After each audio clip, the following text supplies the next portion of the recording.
your tweets. If you're not Talk following about the toilets with the one tissue paper. I think we're all a little taken aback by that, quite candidly. But I want to get to your Twitter feed because it is my favorite thing to do while these games are being played is to see how you're reacting to them on Twitter. And let us start with this one. This looks like the scare raid for the Cardinals, not air raid. They better block any human wearing a white jersey that's close to them because one of one is going to be in big trouble. Ryan Clark, explain that tweet.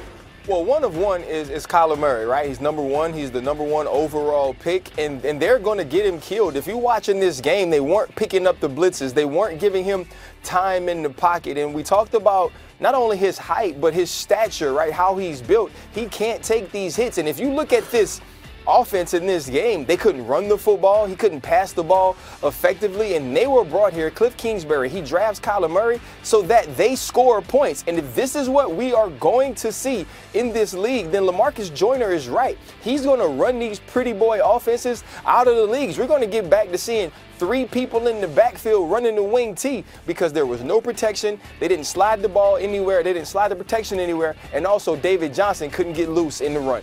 Yeah, it was a very questionable second performance for Kyler Murray. Left a lot of people scratching their heads. Let me get you to the next tweet here. This is from Ryan Clark. Kyler was off last night, and I never said he was a generational talent. I think he is unique, special in some ways. Jones, referencing Daniel Jones, has played extremely well in his first 2 outings, no matter who he faced. I don't see him as a unique talent, but doesn't mean he can't be a franchise guy. RC, explain that tweet. One, the New York Giants fans hate me for some reason, and I love them. They make Twitter so much fun. But if you watch Daniel Jones through the first 2 games, I believe his expectations, at least for me, were the lowest, and he's exceeded those tremendously. He's been on point. He's been on target. He's made some big-time throws outside of the numbers, which was something I wanted to see him do. He had some problems fumbling the ball against the Chicago Bears, but those are things that you work on. I still don't think when I watch him, I see this, the kind of Kyler Murray special talent or the Dwayne Haskins arm down the field. But he's also playing behind a guy who's made his career not being that way in Eli Manning. And so Daniel Jones could be that guy. So far, so good for him through 2 preseason performances. Okay, I like this one. It's certainly the shortest. Ryan Clark tweeted, the PI challenge rule is the pooest. The poo-ist. Poo-ist. Ryan, explain that tweet. It is pooist, it's the dookiest, it is terrible. I hate the rule. It slows the game down, and now every coach is just trying to do it. I get it. I know why you put the rule in. We can't have a situation like we had with the New Orleans Saints, but we've never had one before. It's not like that's something that happens all the stinking time. So stop throwing these challenge flags on the pass interference. And the thing is this, they never picked the flag up. Now, you may get some calls that weren't pass interference before that are obvious pass interference where they change them. But if they throw the flag, they're pretty much keeping it down. Stop wasting our time, coaches, because in the game, you're not going to want to waste it in the first quarter on a pass interference. What you're doing is making a boring game with backups that we're never going to see again, even more boring and long. And I got to watch them so I can go talk about it on TV. You're doing it to me. I take it personal. I feel like AB. It's personal. It's personal. I wish you could see Dan Graziano because he's cheering as you were talking. Can I bring in? Go ahead, Dan. What is your reaction to what RC said and replay itself? Replay review in all sports is a complete scourge that should be eradicated immediately. It is terrible. It slows down games.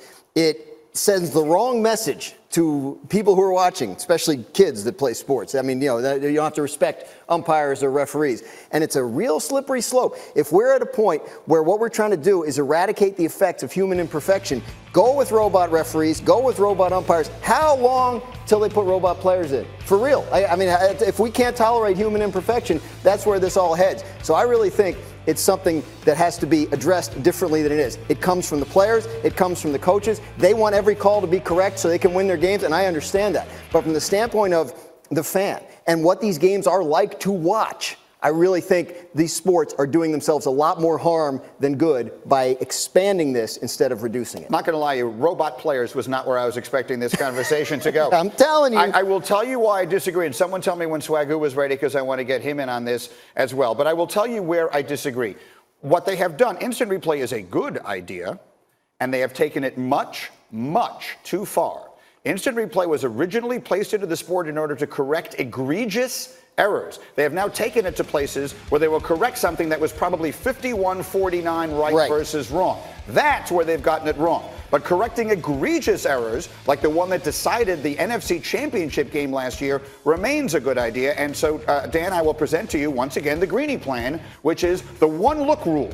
If you show me the replay and I need to look at it twice, the call stands. But if anyone, the 100 drunks in a bar we used to call it, or literally any standard you want, if I can just look at this one time and say, oh yeah, that was egregiously missed, it will not slow it down as much. It will not be challenging the little minutia that I agree with you has slowed the game down and is not what this was originally intended to be in the first place. I like correcting egregious errors. That should not be taken out of the game. I would change my opinion on the watchability of replay review if it were 100 drunks in a bar, right? Like if you had a camera on 100 drunks in a bar and then they were voting, right? That would be cool. I would watch that. I volunteer, by the way, to be one of the 100 drunks. Absolutely, we're there. We'll be there on Sunday afternoons. But the problem is, like, you can't limit it because people say, well, we have the technology. Why don't we use it? That's what you hear from Sean Payton, Bill Belichick, all these guys. If we have the technology to get it right, it's vital that we get it right. At some point, somebody running one of the leagues has to say, you know what? I hear you, but it's not actually vital that we get it right. It's vital that we maintain our audience. Marcus Spears, I'm told, is ready to go. Jump in here. What do you think of this, especially with what they've now added with the PI?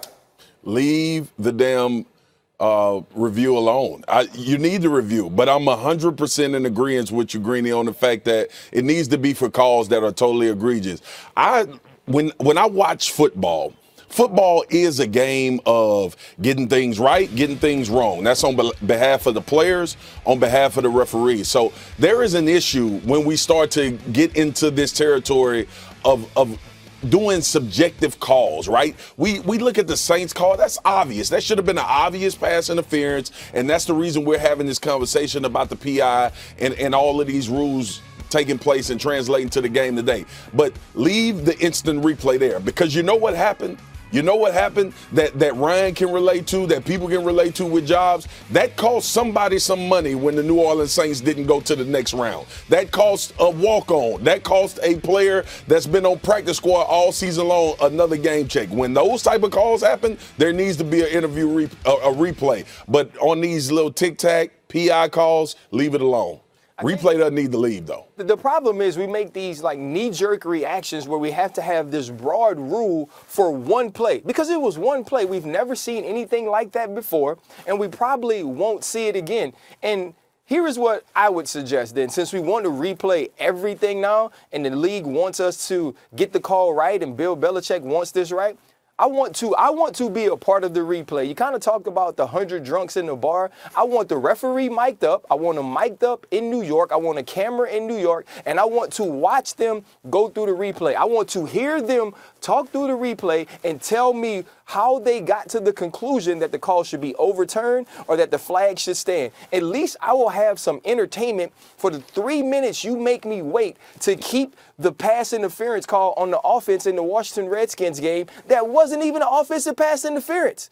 We are wasting time. There doesn't have to be a broad rule to fix one problem, and I believe the league got it wrong in this situation. Go ahead, Dan. I say you could do what you're saying, or, hear me out, you could not review anything and we could watch football instead. That's what I think should really happen, because who wants to watch a referee talk to somebody on a microphone for 3 minutes? That's not good television. All right, guys, thank you for chiming in on this. It's always a pleasure to see you both, Swagoo and RC. We will see both of you again soon. And I think it's worth continuing the conversation. Meanwhile, we hope you'll get up with us tomorrow morning. Our conversation continues. A lot of talk about Drew Brees regressing as he gets older.